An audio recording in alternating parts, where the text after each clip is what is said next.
प्रणाम सियाराम जी को ही करना है, पर जब भी किसी को भी देखो उसमें सियाराम जी को ही देख करके प्रणाम करो। आपका इष्ट एक ही होना चाहिए, पर कभी किसी अन्य देव के पास भी जाओ तो उन अन्य देवों का निरादर ना कीजिएगा बिना प्रणाम किए, उनमें भी सियाराम जी को देख के प्रणाम करो। भागवत जी में वर्णन आता है जड़ भरत जी का प्रसंग। तो जड़ भरत जी पर जब उनको बलि चढ़ाने के लिए ले गए, बहुत सुंदर कथा है जड़ भरत जी की। तो जब उनको बलि चढ़ाने के लिए ले गए तो काली मैया के सामने हाथ पांव बांध करके जड़ भरत जी को बैठा दिया। तो जड़ भरत जी ने जैसे ही काली माता को देखा, जड़ भरत जी बोले वाह वाह कन्हैया वाह, क्या सुंदर रूप है आपका, है ऐसे प्रचंड नेत्र खोल करके, घुंघराले केश बिखरा करके, हाथ में खप्पर लेकर के और जीभ बाहर निकाल के, अरे लाला यशोदा मैया तो के कि मेरो लाला तो अगर चित्र में भी सर्प देख ले तो डर जाए। और यहां देखो यशोदा मैया दिखाना चाहिए ये रूप, कैसे बन के खड़ो लाला यहां पे। वो काली मैया में भी ठाकुर जी को देख रहे हैं, और उसका परिणाम भी वो भागवत जी में लिखा है। जैसे ही उन्होंने काली में ही अपने इष्ट का दर्शन किया और उसके बाद कहा, हे इष्ट यदि मेरी बलि से आप प्रसन्न हो तो मैं अपनी बलि देने को तैयार हूं। तुरंत सिर नीचे किया, और जैसे ही कोल भीलों ने गर्दन काटने के लिए तलवार प्रकट की, सहसोच्चाट देवी भद्रकाली मूर्ति खंडित हो गई और उसमें से प्रत्यक्ष काली प्रकट हो गई, और प्रकट होकर के जितने कोल भील थे सबका वध कर दिया। थोड़ी देर बाद जड़ भरत जी ने देखा अभी तक गर्दन कटी नहीं हमारी, ऊपर उठ करके जब चारों ओर देखा तो काटने वालों की कटी पड़ी थी, और सामने साक्षात भद्रकाली प्रकट रूप से खड़ी हैं। जड़ भरत जी कहते हैं, लाला तेरी बड़ी कृपा, तेने मुझको जीवन दान दियो, लेकिन लाला मुझको तेरे यार रूप पे बहुत भय लग रहा हो, तो मैं तो अभी प्रणाम करके जा रहा हूं, अगली बार ऐसा मत आइयो, रूप बदल के आइयो। चाहे किसी का भी दर्शन करें आप, उसमें अपने इष्ट का दर्शन करो, इष्ट का भाव रखो। हम महादेव को भी वंदन करते हैं ना।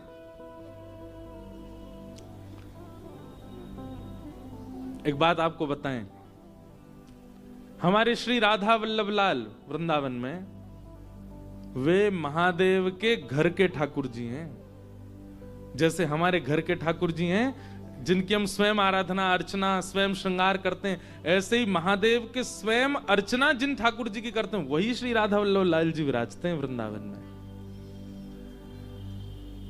आप महादेव के सामने जाके नमः पार्वती कहो, हर हर कहो। हमारे एक पंडित जी हैं, वो तो कुछ विचित्र सी आवाज निकालते हैं महादेव के सामने जाके,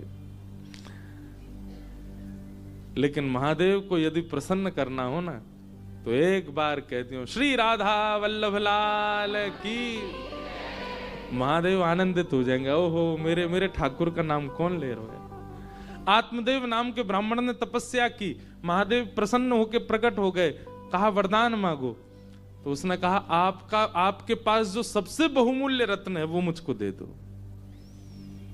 महादेव के नेत्र सजल हो गए, बोले कुछ और मांग लो, हमारा बहुमूल्य रत्न मत। बोले नहीं अब तो वही चाहिए जिसके लिए आप इतने व्याकुल हो रहे हो। तब महादेव अपने हृदय से लगा के श्वेत द्वीप, हम लोग किस द्वीप में रहते हैं?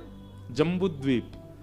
श्वेत द्वीप में महादेव राधा वल्लभ जी की सेवा करते हैं। तब महादेव श्वेत द्वीप गए, अपने श्री राधा वल्लभ लाल को हृदय से लगा करके आए और आत्मदेव ब्राह्मण को प्रदान किए।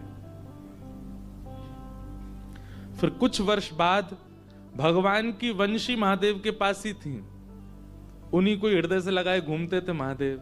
ठाकुर जी तो दे दिए, एक ने मांगे वरदान में। तब महादेव को मन में भाव आया कि राधा वल्लभ जी की सेवा का विस्तार हो, इसलिए वंशी से ही कहा अब आप जाओ। तब महादेव के पास जो वंशी विराजमान थी वही श्री हितरिवंश महाप्रभु का रूप धारण करके धराधाम पर आए और आत्मदेव ब्राह्मण की 2 कन्या थी, दोनों से ब्याह करके राधा वल्लभ जी को दहेज में लेके वृंदावन आए। तब से श्री राधा वल्लभ जी वृंदावन में विराज रहे। आज भी राधा वल्लभ जी का एक नियम है, राधा वल्लभ जी का जब मंगला दर्शन करने आप जाओगे ना, तो राधा वल्लभ जी रात्रि में शयन तो करते हैं सामान्य वेशभूषा में, मतलब जो ठाकुर जी के वस्त्र पीतांबरी आदि पहन के, पर सुबह जब मंगला दर्शन होता है राधा वल्लभ जी का, तो राधा वल्लभ जी अलग अलग वस्त्रों में मिलते हैं। उसके पीछे भाव क्या है? बोले रात्रि हमको दिखा रहे थे कि मैं सोवे जा रहा हूं, पर श्री जी तो मिलवे गए और रूप बदल करके गए। तो कभी दर्शन खुलता है तो महादेव के रूप में भी जोगी बन करके श्री ठाकुर जी दिखाई देते हैं, कभी किसी रूप में, कभी किसी भेष में, छद्म भेष श्रृंगार दर्शन होता है। उसका भाव यह है कि ठाकुर जी किशोरी जी के पास इस रूप में गए थे रात को, उसी का दर्शन होता है। तो ऐसे महादेव के निज ठाकुर जी श्री राधा वल्लभ। तो महादेव से यदि आप कहें राधा वल्लभ लाल की जय, तो महादेव प्रसन्न हो जाएंगे। तो एक बार जरूर आप विश्वनाथ जी का दर्शन करने जाते, एक बार जरूर। कल मैंने नहीं कहा, पुजारी जी कह रहे थे जो मुझसे अभिषेक करा रहे थे, बोले आज ना छोड़ूंगा, हाथ पड़ गए हो मेरे, राधा वल्लभ लाल की जय। मैंने कहा बस यही सुख है कि आप इनको किशोरी जी और ठाकुर जी को नाम सुनाते रह करो।